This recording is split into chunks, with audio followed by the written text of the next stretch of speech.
नमस्कार, मैं Vishnu Shankar. Defence dose के इस तीसरे सेगमेंट में आपका स्वागत है। हमेशा की तरह आज भी हमारे साथ मौजूद हैं TV9 भारतवर्ष के डिफेंस कॉरेस्पॉन्डेंट सुमित चौधरी। सुमित, आपका स्वागत है। बहुत बहुत शुक्रिया विष्णु जी। आज हम बात करेंगे साइबर और इंफॉर्मेशन वॉरफेयर के बारे में।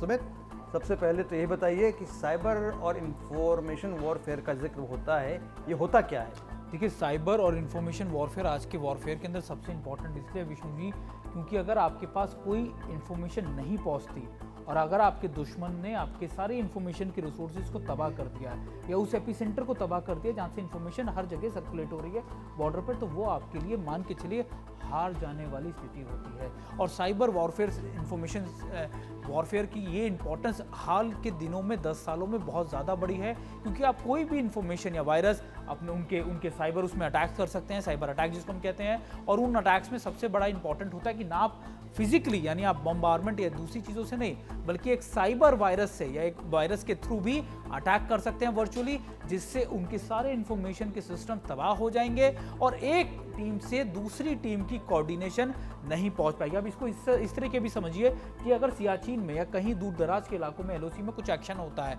और उसकी जानकारी हमको देनी है दिल्ली में बैठे हेडक्वार्टर्स को, और आपके इंफॉर्मेशन सिस्टम्स को तबाह कर दिया गया है, चाहे वो वर्चुअल हो या फिर आपको फिजिकली हो, तो आप जानकारी कैसे देंगे? वो जानकारी आएगी भी तो बहुत लेट आएगी, तब तक आपके पास रिस्पॉन्ड करने का टाइम नहीं मिलेगा। तो यही कहा जाता है कि साइबर वॉरफेयर, इंफॉर्मेशन वॉरफेयर आज के समय में सबसे मजबूत कड़ी, और हर देश, आपको बता सकता हूं विष्णु जी, हर देश आज के समय में इसमें काम कर रहा है। और आज के समय में अमेरिका के बाद जो सबसे ज्यादा, अगर इसको आप इसको बिल्कुल चौंकी का मत, लेकिन चाइना का नाम सबसे ज्यादा प्रबल है साइबर एंड इंफॉर्मेशन वॉरफेयर के अंदर। बहुत ज्यादा मजबूती से, बहुत तेजी से आगे चाइना बढ़ रहा है। सुमित, आजकल कंट्रोल और कमांड जो होता है वेपन सिस्टम्स का और कम्युनिकेशन सिस्टम का, ये भी कंप्लीटली जो है अब डिजिटल हो चुका है।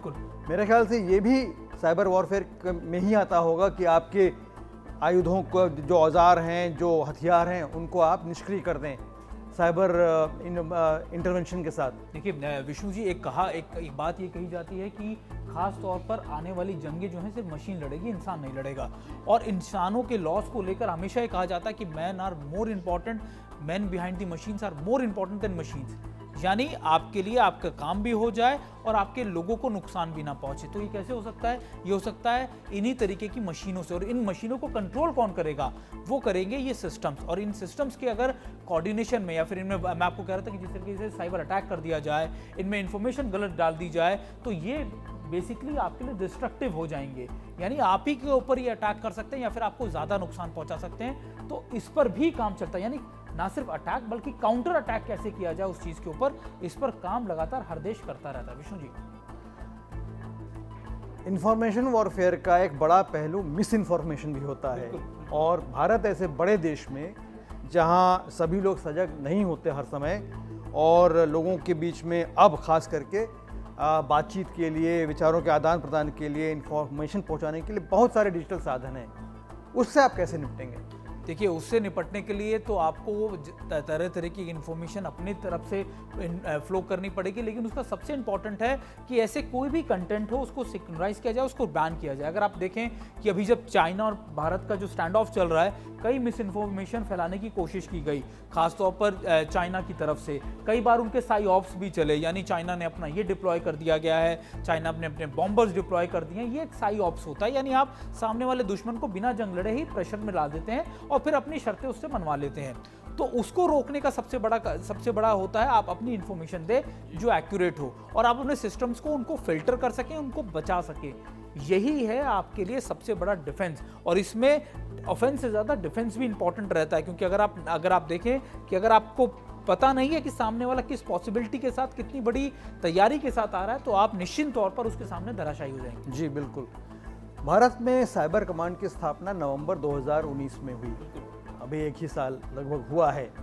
इसके स्ट्रक्चर और ऑपरेशनल प्रोसेस के बारे में ज़रा बताइए। देखिए, साइबर डिफेंस कमांड या फिर आप उसको कह सकते हैं साइबर डिफेंस सिस्टम भी आप कह सकते हैं, तो उस कमांड को बेसिकली 2019 में लाया गया और उसी के चलते ये इंटीग्रेटेड है डिफेंस मिनिस्ट्री। हालांकि होम मिनिस्ट्री में भी अपने विंग्स हैं, हर विंग अपने आप इंफॉर्मेशन साइबर वॉरफेयर मतलब के अंदर इंफॉर्मेशन जुटाता रहता है, चाहे वो दूसरी यूनिट्स हो। लेकिन सबसे इंपॉर्टेंट था डिफेंस का, क्योंकि रक्षा की जिम्मेदारी उन्हीं की है, तो इंटीग्रेटेड किया गया, यानी तीनों सेनाओं को मिलाकर उसमें शामिल किया गया। और हर सेना के अंदर से कुछ लोग ऐसे एक्सपर्ट्स को लिया जाता है जो नॉलेजेबल हो, जो उन पर रिसर्च करते आए हो, या फिर उनको पता हो कि एक्चुअल में कैसे दुश्मन हमारा किन किन ताकतों के साथ मैदान में उतरा हुआ है। और इनको जो कमांड करता है वो 2 स्टार जनरल एक करता है, और उसके अंदर ये होता है कि अभी कभी नेवी करेगी, कभी इंडियन आर्मी करेगी, कभी एयरफोर्स करेगी, वो तीनों में से कोई ना कोई शख्स होता है। अभी शायद इंडियन नेवी के जो फर्स्ट हैं वो रियल एडमिरल वो उसको कमांड कर रहे हैं। लेकिन इंपॉर्टेंट इसलिए है कि आप इसके अंदर कैसे आगे बढ़ेंगे, क्योंकि हम लगातार बात करते हैं विष्णु जी, इंटीग्रेटेड होना यानी अपनी चीज़ों को एक साथ इकट्ठा रखना। कहते हैं ना कि आपकी ताकत जब इकट्ठा होगी तो और ज़्यादा मजबूत होगी, या फिर आप अच्छे से अटैक कर सकते हैं। तो ये इंटीग्रेशन का एक प्रोसेस था कि तीनों सेनाओं के लिए एक अलग होगा। हालांकि अभी भी इसके ऊपर काम चल रहा है, कई और चीज़ें इसमें इंक्लूड की जा रही हैं, और माना ये जा रहा है कि आने वाले वक्त में इसको और रिफाइंड तरीके से या फिर और प्रबल तरीके से इसको प्रेजेंट किया जाएगा। विष्णु जी बिल्कुल सही है। साइबर वॉरफेयर के संदर्भ में नो कॉन्टैक्ट वॉरफेयर की बहुत बात की जाती है। No contact warfare obviously self explanatory है, लेकिन फिर भी वॉर के संदर्भ में नो कॉन्टैक्ट वॉरफेयर क्या होता है? देखिए, नो कॉन्टैक्ट वॉर को आप इस तरीके से, क्योंकि ये शब्द ही अपने आप में सब कुछ समझा देता है कि आपको फिजिकली किसी से कांटेक्ट होने की जरूरत भी ना पड़े और आप दुश्मन को नुकसान भी पहुंचा दे।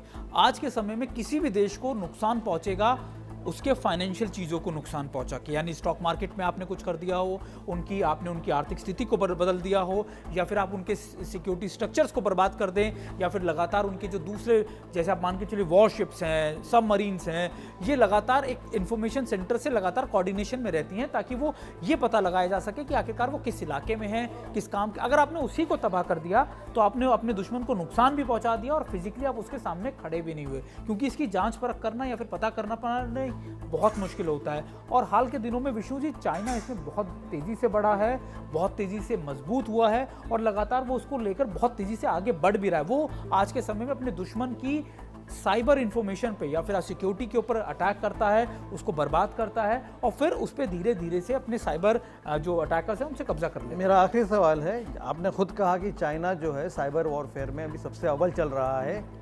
भारत का नज़रिया इस बारे में ज़्यादातर डिफेंसिव रहा है, शायद हमें और ऑफेंसिव होने की ज़रूरत है। भारत अभी चाइना के मुकाबले साइबर वॉरफेयर में कहाँ खड़ा है? देखिए, अभी हालांकि ये बात कह पाना बहुत मुश्किल है, क्योंकि हम कहाँ खड़े हैं, हम उनके कंपैरेटिवली अभी उस लेवल पे नहीं पहुंचे हैं विष्णु जी। लेकिन आपने एक बात बहुत अच्छी बोली कि डिफेंसिव और ऑफेंसिव, भारत हमेशा से डिफेंसिव रहा है। भारत ने हमेशा से माना है कि किसी के सिक्योरिटी सिस्टम्स को ब्रीच करना या फिर उनमें वायरस पैदा करना या फिर अटैक, हमारी ऐसी पॉलिसीज नहीं रही। लेकिन ऐसा नहीं है कि हमारे पास वो कैपेबिलिटीज़ नहीं है, वो कैपेबिलिटीज़ हैं, उनको रखा गया है, उनको इस्तेमाल करने की बात मैं नहीं बता सकता, लेकिन उनको रखा गया। और अगर आपने बिल्कुल ठीक कहा कि पिछले कई समय के अंदर चीन की तरफ से लगातार ये चीज़ें बढ़ी भी हैं, और चीन की तरफ से माना जाता है कि सबसे बड़ा अटैक चीन की तरफ से, और पिछले साल के कंपैरेटिवली कुछ आंकड़े दिए गए थे जिसमें कहा गया था कि हर महीने 2 अटैक चीन की तरफ से हमारे पास साइबर अटैक्स करते हैं, वो विफल कर दिए जाते हैं। और आपको याद होगा कि कई बार आपने छोटी मोटी खबरें देखी होंगी कि होम मिनिस्ट्री के उनके सिस्टम्स में कुछ आ गया, वायरस आ गया, कभी डिफेंस मिनिस्ट्री, दरअसल वो अटैक करने की कोशिश ही की जाती है। जी विष्णु जी, इस जानकारी के लिए शुक्रिया सुमित। डिफेंस डोज में आज यहीं तक, और आपसे एक और अनुरोध, जब भी आपको खबर देखने का या उसकी एनालिसिस देखने का की इच्छा करे, हमेशा जुड़िए TV9 भारतवर्ष के साथ। आज इतना ही, नमस्कार।